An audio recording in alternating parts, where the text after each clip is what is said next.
In the inner city lived two big-headed boys who were street urchins. Their community failed them by neglecting and casting them away. Along comes a man named Laszlo, who gives the boys some money for a decent meal for the night. Sadly, it comes at a cost. They have to play as distraction while Laszlo and his men make a robbery at the local corner store. Everything comes up according to plan, but now they're running from 5-0, and Niro's too slow and gets bagged by 12. Colby gets away and learns that as long as you fast, you can get away with anything.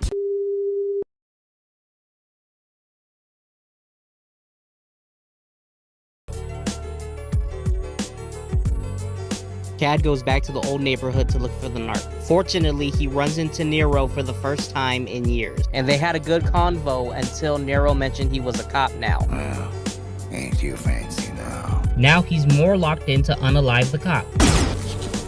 See? I told you. He tries to escape, but he's surrounded and gets taken in. Now to add salt to the wound, his girl leaves him and marries Niro, and now there's a baby in the mix.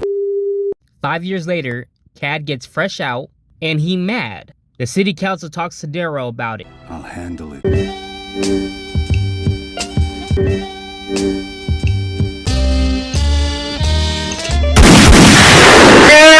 Damn!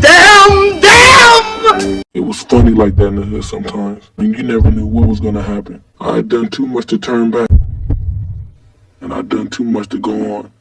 It all catches up with you. My grandpa asked me one time, if I care whether I live or die. Yeah, I do.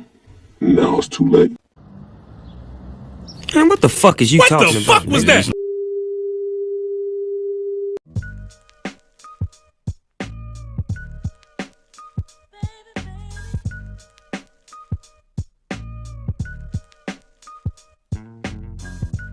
As Niro is unaliving, Cad tells him, "You took everything from me," which is a goddamn lie from the pit of hell, cause your nonsense is the reason why your life is all fucked up. But like a real one, with his last breath, Niro tells him, "I didn't take everything."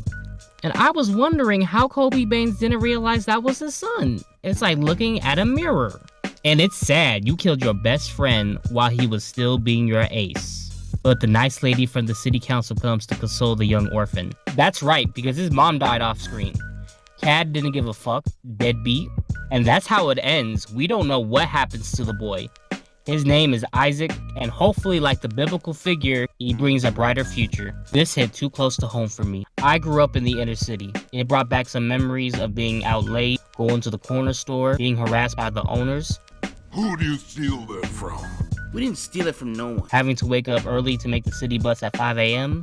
All the poverty around us and the crime. And I just remember the feeling of hopelessness. Niro, you was a good man. See you at the crossroads.